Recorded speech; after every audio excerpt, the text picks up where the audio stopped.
तो आज हमारा टॉपिक रहेगा principle of insurance.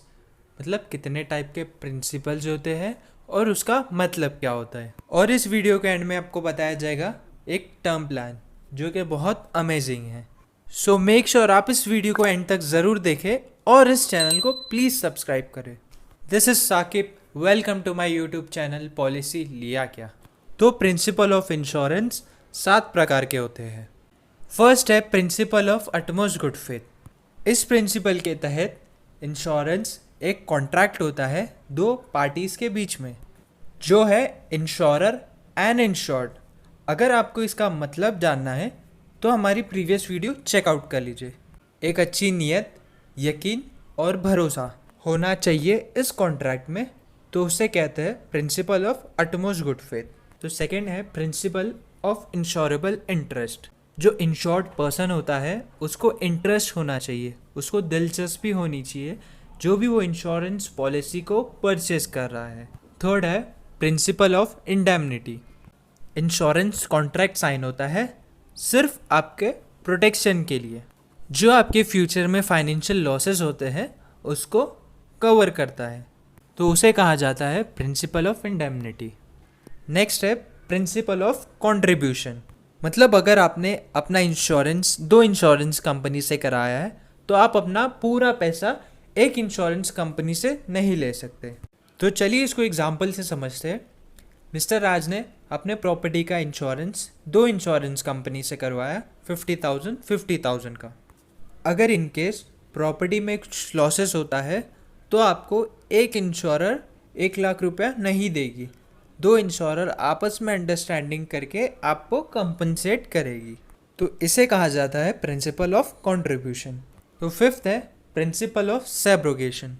Insurance company जो क्लेम सेटलमेंट करती है उसके बाद जो भी चीज़ डैमेज होती है तो इंश्योरेंस कंपनी उसको अपने पास रख लेती है ताकि आप उससे प्रॉफिट ना कर सकें। जैसे बाइक का एक्सीडेंट हो जाता है तो जो डैमेज पार्ट है वो इंश्योरेंस कंपनी रख लेती है ताकि इंश्योर्ड पर्सन उससे प्रॉफिट नहीं कर सके। तो नेक्स्ट है principle of loss minimization. Insured person को हमेशा अपना बेस्ट ट्राई करना है कि उसका जो लॉस है वो कम से कम हो। जैसे अगर प्रॉपर्टी में आग लग जाती है या फिर ब्लास्ट हो जाता है तो सबसे पहले आपको अपना लॉस कम करने के लिए इंश्योरेंस कंपनी को इन्फॉर्म करना होता है। So last is principle of cause Proxima. So insurance person की कोई भी चीज़ डैमेज हो जाती है या फिर लॉस हो जाता है तो जो भी रीज़न है वो इंश्योरेंस पॉलिसी में स्टेटेड होना चाहिए या फिर मेंशन होना चाहिए। अगर नहीं मेंशन है तो इंश्योरेंस कंपनी आपको कंपनसेट नहीं करेगी। इसे समझने के लिए बेस्ट एग्जांपल है ओ माय गॉड मूवी। उसमें बताया गया कि उसकी प्रॉपर्टी नेचुरल कैलामिटीज़ की वजह से डैमेज हुई है, but insurance company claim reject करती है क्योंकि पॉलिसी में मेंशन था, स्टेटेड था कि नेचुरल कैलामिटीज़ कवर नहीं होगा। तो अब हम देखते हैं आईसीआईसीआई का सेविंग सुरक्षा प्लान। इसमें हम आपको क्लियर बताएंगे कि बेनिफिट्स में क्या मिल रहा है आपको और आपको क्या चीज़ें करना है ताकि आपको इस प्लान का बेनिफिट मिले। चलिए देखते हैं इस प्लान के बेनिफिट्स। आपकी पॉलिसी ख़त्म होने के बाद गारंटी मैच्योरिटी बेनिफिट मिलेगा और ये है अश्योर्ड बेनिफिट जो आपको मिलेगा ही, और ये डिपेंड करता है आपके एज, आपके जेंडर, प्रीमियम पे जो आप पे करते हैं, पॉलिसी टर्म पे और कितने साल आप प्रीमियम भरते हैं।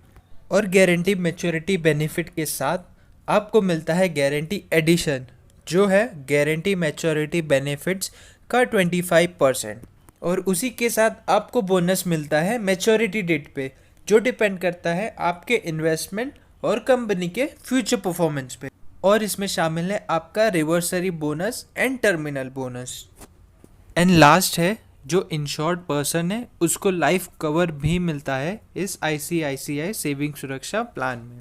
अगर आपको इस प्लान का और डिटेल्स जानना है तो प्लीज़ डिस्क्रिप्शन में आपको एक मेल आईडी दे दी जाएगी, उस पर आप कांटेक्ट कर सकते हैं।